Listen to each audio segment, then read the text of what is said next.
In my community, in our language, the word for skin is the same as the word for the outer layer of the earth. When you hurt the earth, you're hurting yourself.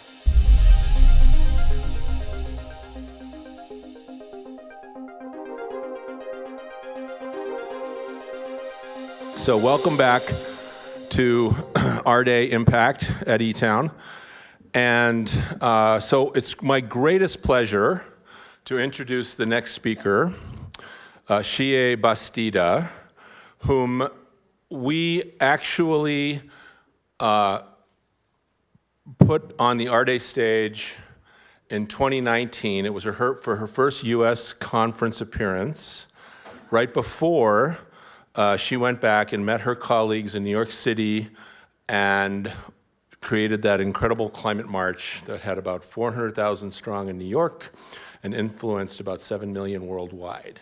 And it was Xiye, it was Greta Thunberg, it was Al Gore, it was Leonardo DiCaprio, so many others, even some of us were there, myself included.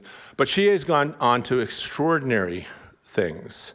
She was asked by Joe Biden to join the virtual global leaders summit, a climate summit. And after Joe Biden and Xi Jinping and Vladimir Putin and 20 others, then Xiye spoke for the youth generation that she represents as a leader of the climate youth movement globally. She also has been recently featured a Global Citizen a number of times, including recently in France, where she was introducing Billie Eilish, and has graced the cover of Vanity Fair with Billie and some others, I noticed. And in addition, I mean, there's too many things to really list, except for to say that I'm so proud of the fact that Xiye, you recently went to the United Nations and addressed the plenary on World Peace Day with Michael Douglas. And so I will just end with that she has also been nominated to the 100 Next list from Time Magazine. So, without further ado, Xiye Bastida.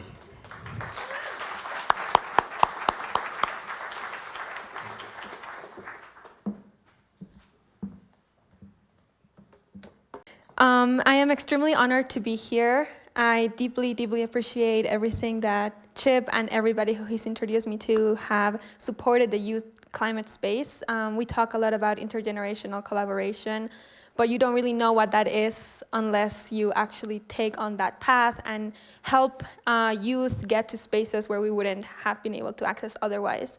So I'm extremely grateful to be here and for all of you to show up. My story starts in Mexico. I was born and raised in a small indigenous community called the Otomi Toltec indigenous community, Otomi Toltec peoples.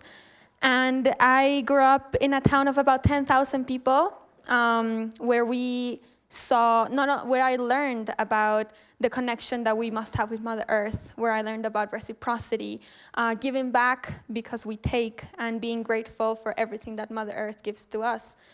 But all around me, what I saw was disconnect, not only in my own town, but across the world.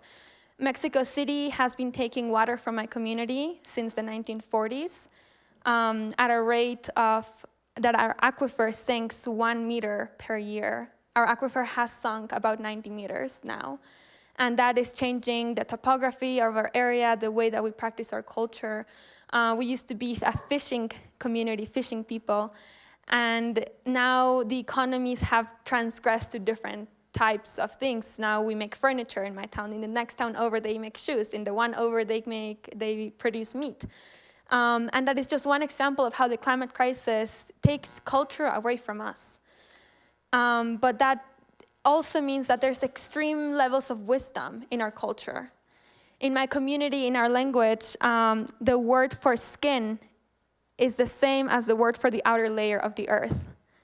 When you hurt the earth, you're hurting yourself. And that is one example of how language ties directly with our ecosystems. And it's also similar to the word for rain. My name means soft rain, Xiye.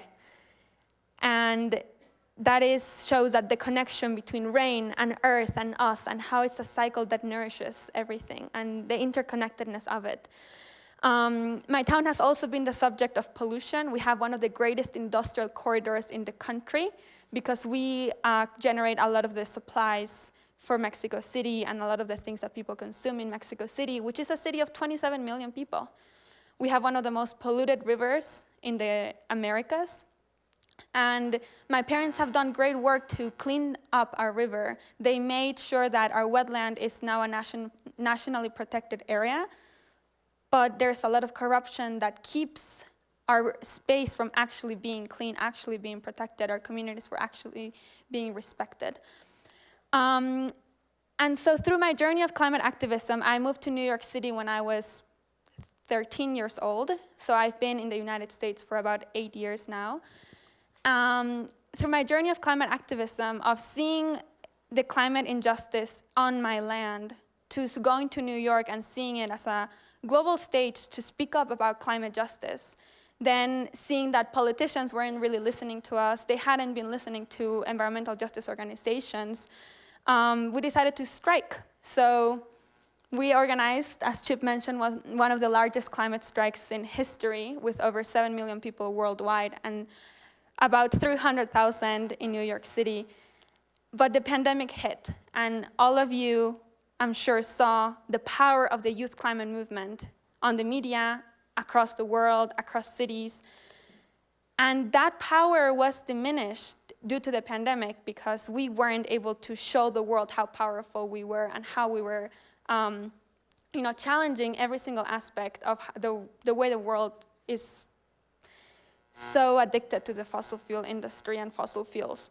But that doesn't mean that the youth climate movement stopped. We didn't stop organizing, we didn't stop talking to each other, we didn't stop learning. And all of us that were in high school are now in college. I'm in my senior year. And yeah, I made it. I'm almost done with school. And we have grown into a much stronger movement. And we have also realized that we cannot keep moving forward without looking back. We have to learn from the history of the people that have come before us, not only in terms of our ancestors in indigenous cosmology, but also in terms of history of the climate movement worldwide. So today I'm going to show the sizzle reel of a film that I've been working on that is the highlight of the greatest environmental win in Mexico. 20 years ago, I don't know how to translate it into English, but the Biosfera of El Vizcaíno, the largest protected area in the Americas, was protected from a salt mine. Mitsubishi was sponsoring this salt mine that was going to be built there and destroy the ecosystem. And it was protected because not only did the local community rise up, but there were international NGOs that came together. It was the head of the Environmental Protection Agency equivalent in Mexico. And so many people that came together to say this area has to be protected. When the president of Mexico at the time came, he met with the gray whale, one of the greatest animals that live in that area, and he said, this has to be protected. The whale changed the way that a full transnational deal was gonna, take place. And that history, I didn't know about it. It's one of the things that we have to keep replicating, stories of success. And if my generation doesn't know about stories of success, we cannot create stories of success. And so today I'm going to share some of the things that we have been filming. It also follows a bit of my story. And it is not your traditional documentary. I'm going to talk a little bit about it afterwards, but I hope it inspires you to see the climate movement in a different way. Te voy a contar un sueño que tuve una vez. Estaba sentada a la orilla de un mar que no era exactamente abierto porque allá al fondo habían unas montañas. Y estábamos sentados con tu papá, contemplando hasta la profundidad, cuando de momento vimos algo que se movió allá a lo lejos. Y seguimos mirando. Y saltaron del agua 2 ballenas. Fue un momento tan mágico. Como que las ballenas vinieron a decirnos que nos acordáramos de ellas. Nos trajeron un recuerdo sobre cómo hemos de comportarnos con el mar, con ellas y toda la vida en el planeta.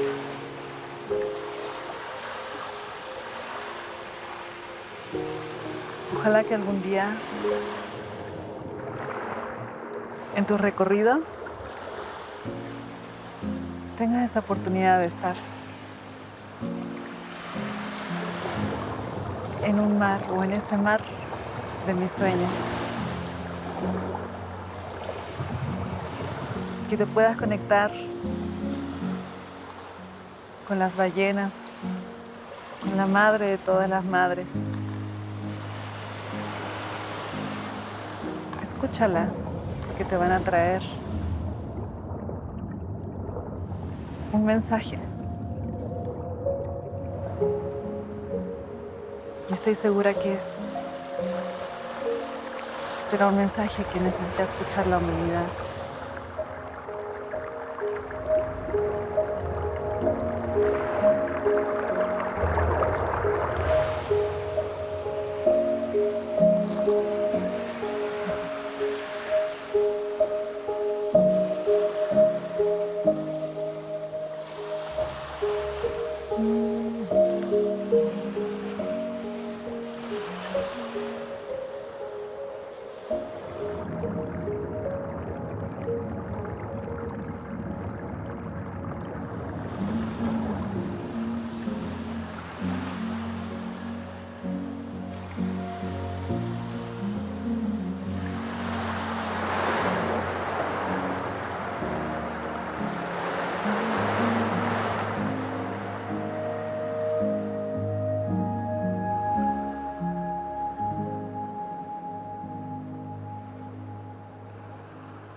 Walking in the streets in New York is very nostalgic because when I first walked these streets in a protest, this wasn't a place that I considered home.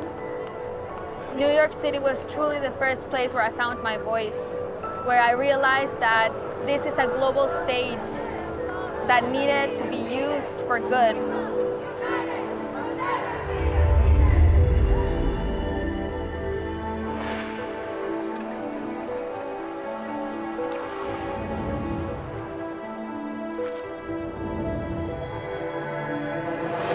¿Cómo es la laguna? Es la casa de todas las ballenas gris del mundo, porque ahí van a parir, ahí nacen, por eso son mexicanas. Yoho, Hill.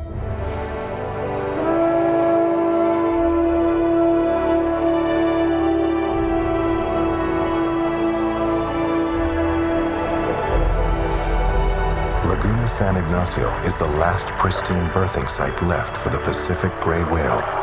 Now, Mitsubishi wants to turn it into a salt mine. Is some of the purest salt in the world.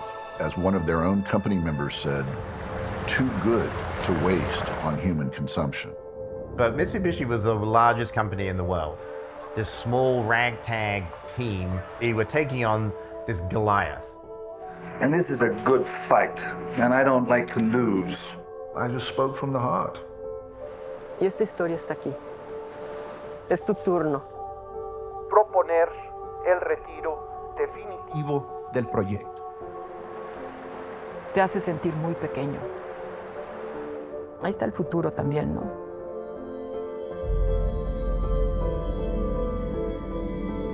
My name is Xiye Bastida, and I'm a climate justice activist from a small town called San Pedro Tultepec in Mexico. One of my new mentors, Julia Carabias, has shown me that it is possible to come together to achieve goals that are as big as the crisis itself.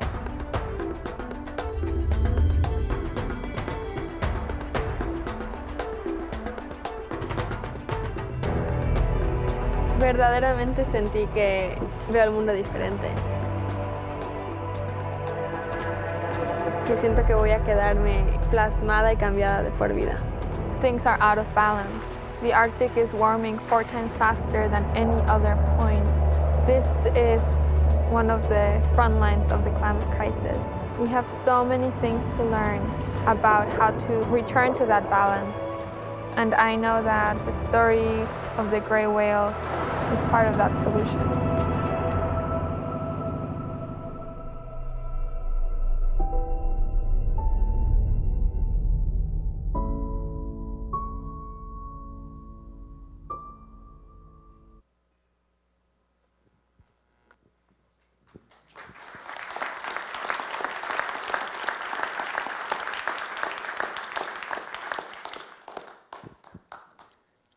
So that's a bit of it, and I'll just say a few comments before I pass it on to the next speaker. This project was, I always feel that whenever I do something, it calls me. It's part of my path. And this project didn't feel like that at the beginning, because I was telling the director, I don't think I'm the right person for this. I don't know anything about whales. I always say that we shouldn't put that much emphasis on the Arctic because the climate crisis is happening in our homes. And he said, give it a try, because it could change the way that you see the world. And I did. And I went and I met the gray whale, and whales feel 60 times deeper than humans. When you feel the love of a whale, it is the most engulfing thing you could ever imagine. And the whales are actually, the mother whales are bringing their calves to the boat so that you can touch them. They're trusting you with that. They're trusting you with their kids. And they're doing this full migration to the Arctic. And some whales are not finding food there anymore. Some of them are migrating 200 kilometers outside of their natural migration pattern to find food in different places in Seattle. When they pass through San Francisco, there's, at one time, there's 50,000 ships in the ocean every day, 50,000 ships. And so they're being hit by ships, they can't find food, their birthplaces are being threatened all the time, even if this one is protected. And so for me, I saw this story as a story of the materialization of interconnectedness and how we truly are connected, not only as humans, but our natural ecosystem. Like I said, I used to say the Arctic, it pissed me off to see the picture of the polar bear on ice and that people said that's the climate crisis, because I thought it was taking attention away from us. But I did realize now that that is the story that people know. And the #1 rule of climate communications is to meet people where they're at. So if the public is there in the Arctic, we need to bring a story that also shows that part to them. So for me, this story is incredibly powerful because it meets people where the public is at, but it also shows this depth of environmental wins, of community wins, of the past and the future, and everything coming together to show that it is possible to win on all fronts. So I'm incredibly proud of this project. Thank you for being the first audience publicly to ever see it. And it's going to be shown across the world starting early next year in March. So I hope to see you in that path. We're going to have an impact campaign, and everybody is welcome. If you have any projects relating to the ocean or community work, you're welcome to join us in this path of changing narrative for the general public. Thank you.